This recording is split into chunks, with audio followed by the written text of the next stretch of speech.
Amém. Então, hoje a mensagem, nesse culto é: não olhe para trás, olhe para Cristo. Lucas, e vamos usar a analogia ali da mulher de Ló. Só que para os irmãos entenderem, vamos ler a partir do verso 28.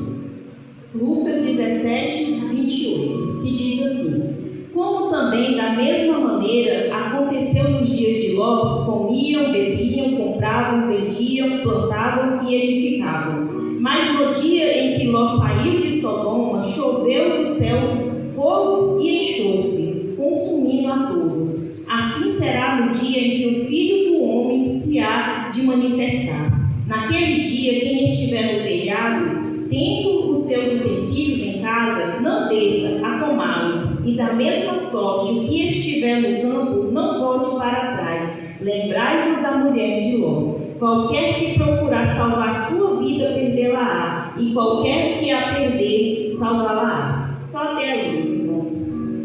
Eu quero fazer uma analogia desse versículo. Lembrai-vos da mulher de Ló.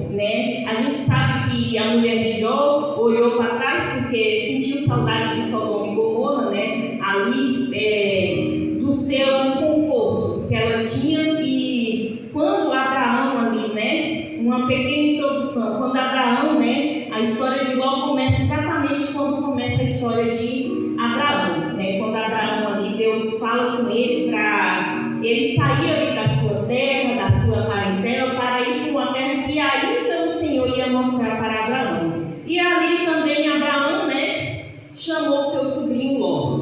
E quando Deus chamou Abraão para sair da sua terra, da sua parentela, saiu junto com ele seu sobrinho Ló. Foi e acompanhou Abraão na sua peregrinação. No caso ainda era Abraão. Só que chegou um determinado tempo que os pastores de ovelhas dele já estavam brigando, eles não estavam mais se entendendo ali, os pastores de Abraão, que tinha muitos ali ovelhas, muitos rebanhos, e assim também Ló, também tinha, Como eles estavam juntos, é lógico que as proximidades deles também, e aí não estava mais suprindo, e aí os pastores já começaram a brigar. Eu imagino eles brigando: você não vai para esse lado porque eu vou botar o de Abraão aqui, aí o de Ló também, eu vou botar o de Ló aqui, e assim brigaram, E aí chegou esse determinado tempo, lá em Gênesis 13, 7, que os pastores de ovelhas já estavam brigando. Como eram ricos, tinham um rebanho grande. Ali Abraão sugeriu a eles que se separassem. Gênesis 13, do 9 e 10. Ló escolheu as campinas do Jordão, ou seja, Sodoma e Gomorra.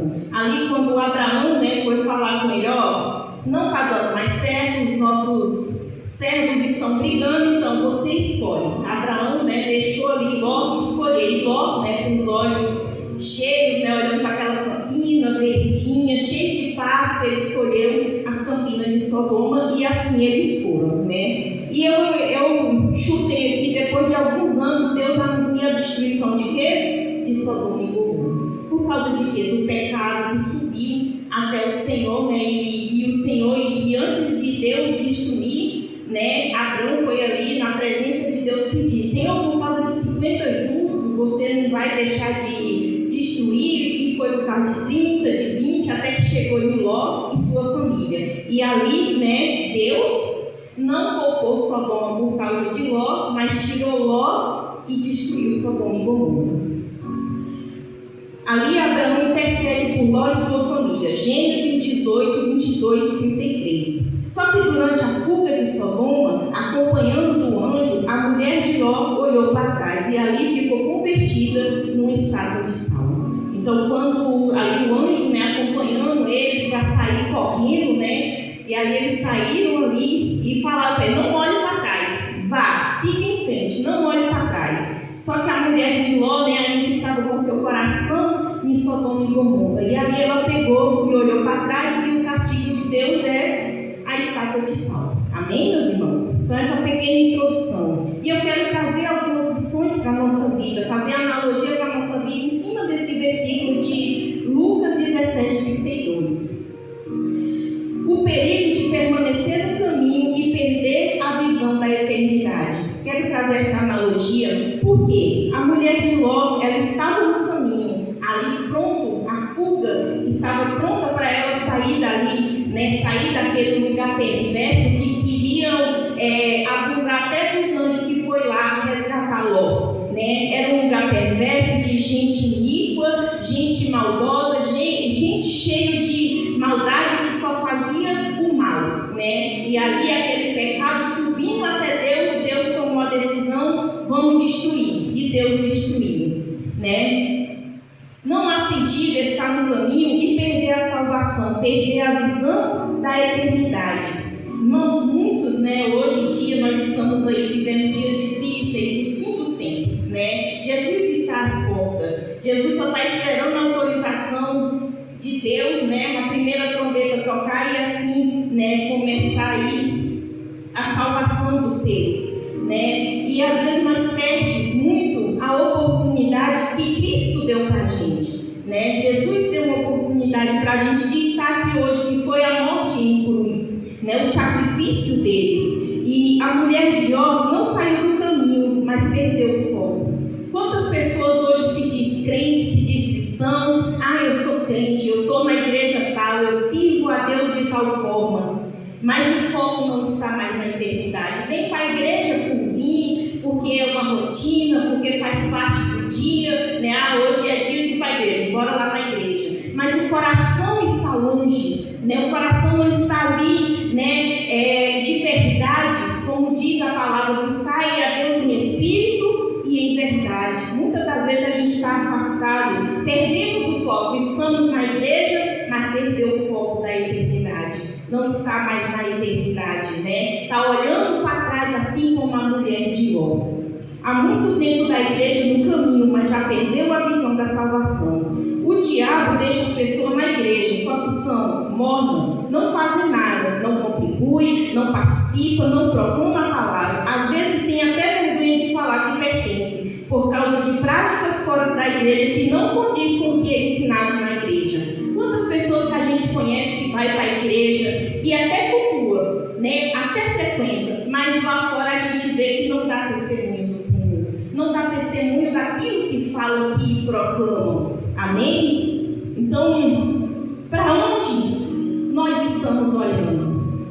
Para onde nós estamos olhando? Deus está guiando, o Espírito Santo está guiando, mas será que o nosso coração está nesse caminho que o Espírito Santo está guiando? Será que o nosso coração está assim, na palavra, firmado na palavra, a ponto de acontecer problemas e a gente não desviar do caminho do Senhor? De acontecer os problemas e a gente permanecer firmes à nossa fé? Amém? Então, para onde estamos olhando? Tem olhado para o passado, saudade daquele lugar de onde Deus te tirou? Hoje eu estava lembrando, Senhor, da onde o Senhor me tirou? Quando eu falo assim, vim a Deus por amor, porque vir pela dor é muito ruim, né? A gente vem assim amassado, massacrado, cheio de traumas, né? É muito melhor vir a Cristo por amor. Eu vou a Deus porque Ele me ama, né? E não por causa da dor, igual eu passei, né? Volta a minha vida aqui, igual eu passei por coisas terríveis antes de realmente receber Jesus na minha vida. Então, vir pela dor é muito ruim. Por isso que eu tenho ensinado, vai para a igreja por amor a Jesus, né? Vai estudar a palavra por amor, vai aprender a amar. E eu falo para ela direto, não tem como você amar e não conhecer. Você tem que ler a palavra de Deus para conhecer esse Deus do amor, né? Então, vir por amor, né, é muito melhor do que pela dor. Não faça como a mulher de Ló, não olhe para trás, não retroceda, continue olhando para Cristo. Lá em Hebreus 12, 2, que é um versículo muito lindo, a qual eu gosto muito, que fala ali da fé, né? Hebreus 12, 2, olhando para Jesus, autor e consumador da fé, a qual o gozo, pelo gozo que ele estava proposto, suportou a cruz, desprezando a afronta e assentou-se à destra do trono de Deus. Então ali, né, olhando para Jesus, o autor e consumador da nossa fé, para quem estamos olhando, né? Por que muitas pessoas perdem a salvação? Tem gente que acha que vir para a igreja não está salvo, né? Salvo uma vez, salvo para sempre. Não é bem assim. A palavra de Deus fala os pela apostasia da fé, a blasfêmia contra o Espírito Santo, que é atribuir o que é divino, ou a rejeição deliberada da verdade de Deus, falta de perseverança, abandono da fé. Quantas pessoas que abandonaram a fé?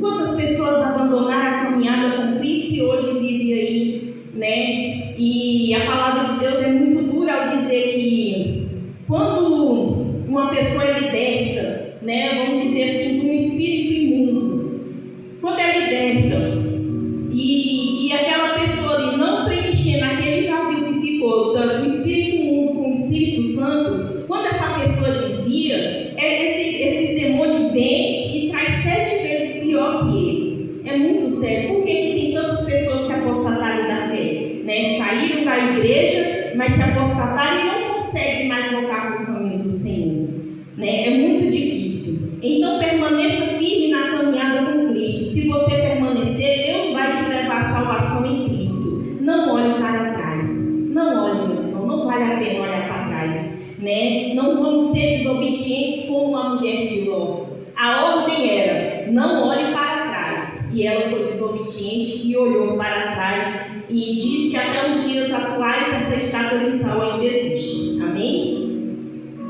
Segundo, o plano do diabo é transformar os crentes em estátuas espirituais. Quantas estátuas espirituais nós não conhecemos, né? Às vezes até prega, até fala, mas a vida espiritual está morta. Se apostataram, estão dentro da igreja, mas se apostataram, e o diabo não tira mais da igreja. Antigamente o trabalho do diabo era tirar da igreja, né? Hoje em dia ele deixa na igreja, só que frios, mortos espiritualmente. O diabo odeia gente crente espiritual. Ele não tem gente que vem somente na igreja. Ele não tem medo dessas pessoas. Ele não tem medo do seu conhecimento bíblico. Ele não tem sua presença física na igreja. Ele tem uma pessoa que tem fervor espiritual pela eternidade. Esse o diabo tem. Porque tem que se levantar tanto contra essa igreja, contra nós, essa instituição que é ensinar a palavra da verdade. Porque prega fervor, né? Igual os nossos estudos sobre carne, alma e espírito, corpo, alma e espírito, né? A gente são 3 interligados, né? O corpo não age sem a alma não age sem o espírito, e assim vamos vivendo. Então o diabo não tem medo, meus irmãos. Ele não tem medo da nossa atitude de vir para a igreja. Ele não tem medo da gente ler a Bíblia todo dia. Ele não tem medo da gente orar todo dia. Ele tem sim uma pessoa fervorosa, uma pessoa que busca a Deus em primeiro lugar, uma pessoa que bota Deus acima de todas as coisas, né? Uma pessoa que prega e vive o que está pregando, uma pessoa que é ensinado na igreja e ele pratica aquilo que está na palavra de Deus. Amém? Então o diabo gosta, né, dos apóstatas que entram na igreja quando há aquele abandono, não ora, não louva, não participa de nada, tudo reclama, e o diabo está só aplaudindo. Não tem prazer de cultuar no templo, fazem de vir a igreja um fardo. Quantas pessoas que estão aqui nessa igreja que fazem vir da igreja um fardo? Ai, para que ir para a igreja? Para que eu vou lá? Eu posso cultuar Deus aqui na minha casa, posso orar, posso assistir o tal do culto online. Só que não é a mesma coisa. O que Paulo ensina nas cartas, né? A gente congregar, a gente conviver em comunhão uns com os outros. É isso que Jesus espera de nós, né? Não faça vir na igreja um fardo. Hoje eu vou adorar o Senhor. As pessoas daquele tempo lá dos sacerdotes caminhavam léguas e mais léguas de distância para ir cultuar o Senhor no templo, para levar a oferta, né? Iam nos camelinhos, as mulheres no camelo ou no jumentinho, os homens de pé guiando. Era assim que funcionava. Mas eles iam, não questionavam. Ai, meu Deus, é muito longe, não vou, hoje eu não vou. E era uma vez no ano, nem era todo dia, né? Uma vez no ano eles iam para sacrificar, para levar seus sacrifícios, suas ofertas, o sacrifício pelos pecados. E eles iam léguas e léguas de distância. Muitas das vezes a gente mora do lado da igreja e não quer cultuar, não quer vir até a igreja. Então não seja essa pessoa. Venha para a igreja com prazer, né? Hoje eu vou lá cultuar o Senhor, hoje eu vou lá adorar o meu Senhor. Que a gente vem aqui prestar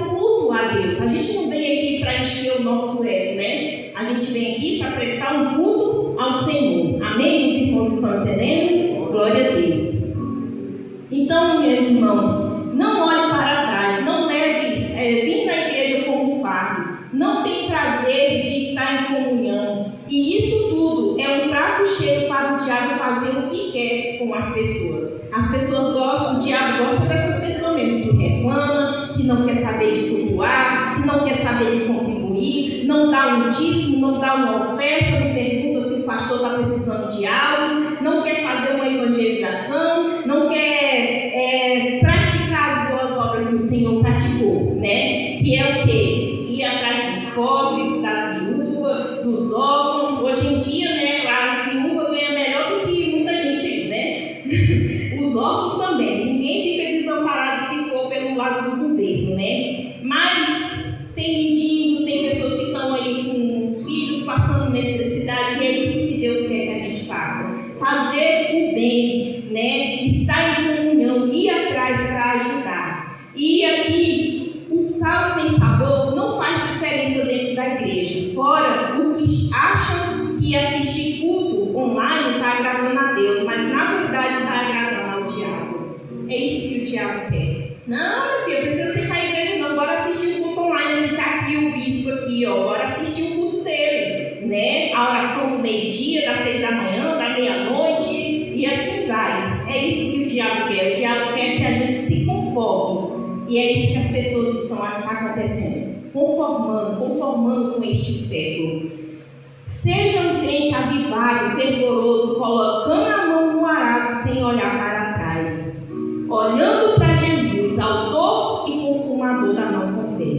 E o terceiro e o último, Jesus ainda muda destino e reacende vidas. João 10:10, a parte B. Eu vim para que tenham vida e tenham em abundância. Jesus quer que sejamos abundantes da presença deles, abundantes do Espírito Santo, abundantes do amor, abundantes da bondade, abundante de tudo aquilo que Jesus nos ensinou. Ele quer que a gente transborde isso. Jesus é especialista para transformar a vida. Quem está morto? Ser crente fervoroso para restaurar famílias, reacender a chama da vida espiritual, que Deus reacenda a chama dentro de você. Se tomar uma atitude, se posicionar, Deus muda. Se a gente se posicionar diante de Deus, Senhor, eu quero ser usado hoje. Senhor, eu quero pregar a sua palavra hoje. Senhor, eu quero cantar hoje. Senhor, eu quero ir lá ajudar aquele mendigo. Senhor, eu quero ir lá ajudar aquela pessoa que está precisando do Senhor. Reacender essa chama que está adormecida dentro da gente.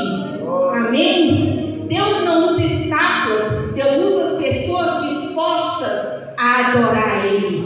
Deus não quer estátua, Deus não quer uma estátua de sal, Deus não quer uma pessoa morna, Deus quer uma pessoa quente, ou seja frio ou seja quente, mas jamais seja morno. Deus não quer um morno na vida como cristã, né, como crente.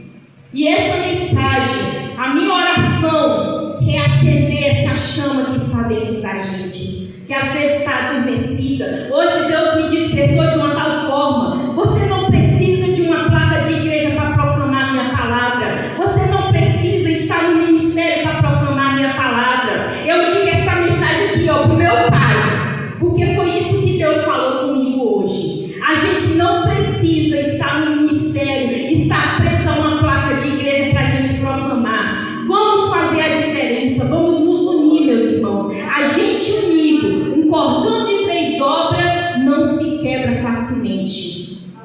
Jesus está chamando a gente a reacender, vamos fazer a diferença.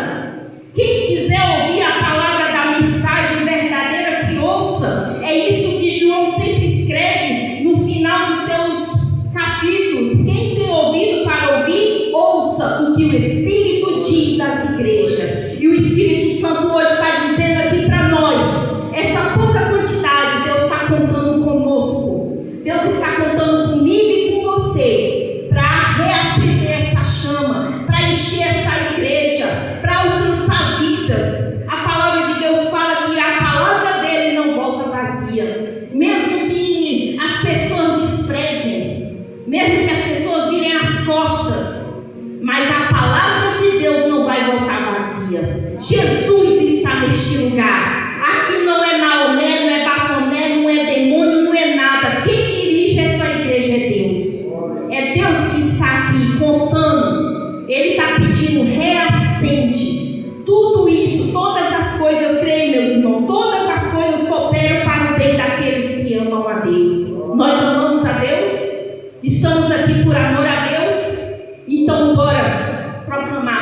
dele. Bora fazer cruzada, bora evangelizar na rua, bora colocar carro de som, bora visitar casas, bora fazer culto em casas. Hoje até estava conversando com meu pai, vamos fazer um culto lá na minha casa, porque lá tem uma área imensa, dá para fazer um culto para adorar o Senhor, para proclamar. Tem um monte de vizinho lá que eu vi, eu ouço eles escutando Gerson Rufino, Iane Fernandes, só os hinos que eu gosto. E aí eu vou chamar meus vizinhos, vamos proclamar a palavra do Senhor. Quem é que está conosco? Quem é que está na direção desse trabalho? Deus não nos chamou para sermos estátuas, Deus não nos chamou para ficarmos aqui dentro dessa igreja somente. Aqui nós vem aqui para aprender. Aprendemos, os estudos bíblicos estamos aí para aprender a interpretar os textos bíblicos, aprender a falar de Jesus. Às vezes tem uma pessoa querendo só ouvir, Jesus te ama, Jesus está contando com você, Jesus te quer. E muitas das vezes a gente, por vergonha, não fala. Será que ainda temos fervor? Será que essa chama ainda pode se reacender? Como uma brasa, né? A gente coloca lá o carvão e a gente coloca o fogo, coloca um álcoolzinho para acender mais rápido, e ele vai acendendo e vai tomando conta de todos os outros que estão ao redor. E ali vai acendendo e ali assa uma carne, né? Faz ali um churrasco e dá para todo mundo. É isso que Deus quer. É o pouquinho que nós somos aqui, mas é nesse pouquinho que Deus quer contar. Deus está nos chamando para reacender essa chama. Será que estou na igreja, mas estou sem visão? Não vamos só ficar na igreja, meus irmãos. Vamos ter a visão do céu, a visão do alto, a visão da eternidade. Isaías 60, versículo 1 diz assim: dispõe-te, resplandece, porque vem a tua luz e a glória do Senhor nasce sobre ti. A glória de Deus nasce sobre esta igreja. Hoje, ainda há tempo, meus irmãos, ainda há tempo de sermos reavivados, ainda dá tempo de levantarmos. E dispõe, o Senhor está pedindo para nós fazer o que? Dispõe-te, resplandece, porque vem a tua luz e a glória do Senhor nasce sobre ti, nasce sobre nós. Então, será que ainda consigo reacender? É Jesus quem reacende a chama. A gente só precisa se dispor. Adore a Jesus, ore ao Senhor, faça a sua parte, se dispõe ao Senhor. E Jesus está perguntando: por que você parou? Por que você parou de ler? Por que você parou de orar? Por que você não quer mais me servir? Por que você olhou para trás? Por que olhamos para trás, meus irmãos? Orar para trás significa desobediência. Deus está mandando olhar para frente e queremos olhar para trás. E eu quero terminar essa mensagem contando um pequeno testemunho que eu achei muito edificante, de 2 missionários suecos. Eles vivem a mão no arado. Quero até que meu pai coloque essa música aí para tocar, da harpa cristã, 394. Foi escrito por Frida Wingren, esposa do missionário sueco Gunnar Wingren, em um período de grande desânimo do casal, quando enfrentavam dificuldades no Brasil e planejavam retornar à Suécia. Por quê, meus irmãos? Porque são missionários, eles foram missionários no Brasil em 1910. Foi eles os fundadores das Assembleias de Deus. Ele era uma missionária, uma enfermeira estudada. Só que a mulher vivia numa época que o machismo era alto. A mulher não tinha voz para nada. Só os homens poderiam fazer tudo. E ali na Suécia, né, ela foi levantada missionária. E aí disseram para ela que no Brasil estavam passando por grande dificuldade na questão missionária, na questão de proclamar a palavra do Senhor. E ali, né, no momento, dificuldades financeiras, dificuldade na saúde, dificuldade em tudo. Eles estavam passando uma perseguição, tanto por gente ímpia quanto por gente da igreja. Porque eles eram da igreja batista, saíram da batista e foi abrir sua congregação, que é a Assembleia de Deus hoje, que hoje está espalhada aí.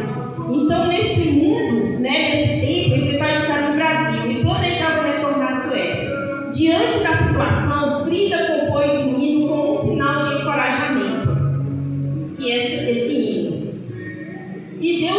apoiavam e eles não deveriam desistir da sua missão. No contexto, a música foi inspirada em um momento de desânimo de Gunnar Wingren, que cogitava retornar à Suécia devido à dificuldade da missão no Brasil, como problemas de saúde, oposição religiosa e desafios financeiros.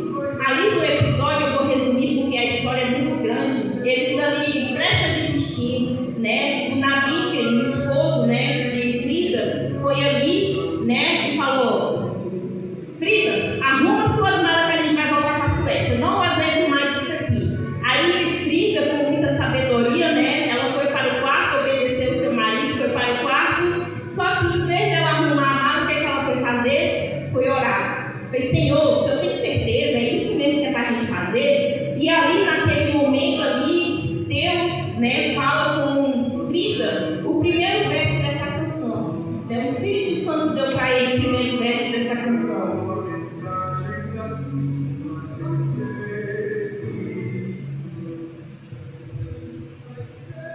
A primeira: quem sua mão no arado já pôs, constante precisa ser. O sol declina e logo após vai escurecer. Avante em Cristo, pensando em oração, vigiando, com gozo e amor, trabalhando para o teu Senhor. Ele estava ali desistindo da sua caminhada missionária. Ele não queria ser mais missionário. Ele só queria voltar para a Suécia e continuar a sua vida normalmente. Só que esse não era o plano de Deus, né? Quem coloca a mão no arado não pode olhar para trás, não pode retroceder. E enquanto o Espírito Santo dava, né, e ela ali orando ao Senhor, e o Espírito Santo dando a letra dessa canção. E aí, né, ela vai lá e vai servir o chazinho para o seu esposo. E no meio do chazinho, né, ela fala para o seu esposo: ó, Deus não quer que a gente volte. E aí, Deus me deu uma canção. E era tudo que Gunnar Wingren estava orando naquele momento, que é a resposta desse primeiro estrofe. E aí, na segunda estrofe, quando Gunnar Wingren já está chorando horrores, e o Espírito Santo fala: não desanimes, por ser tua cruz maior que a do teu irmão, a mais pesada levou teu Jesus, te consola então. A tua cruz vai levando, como Jesus perdoando, alegremente andando para o lindo céu.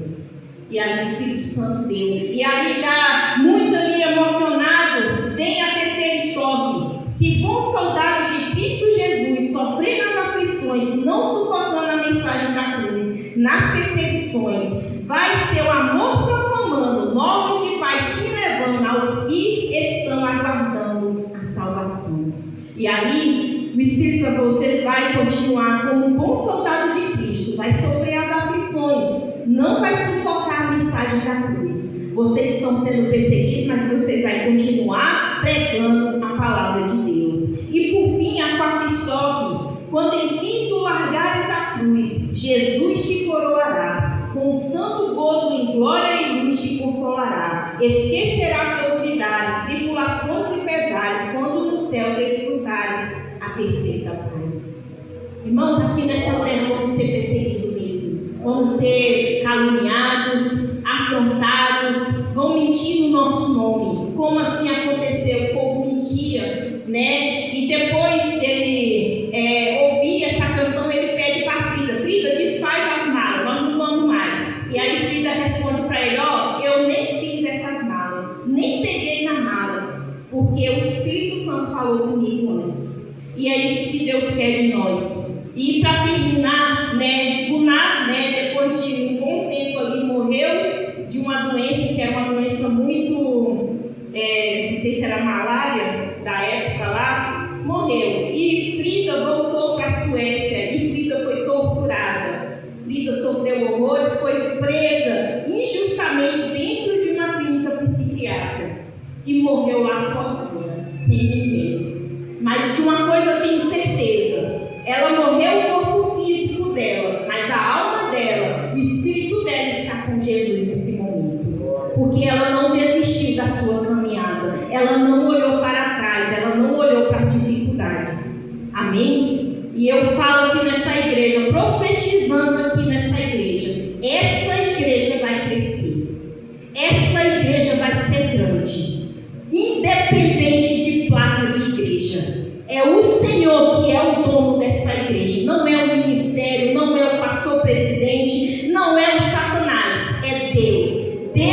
autor e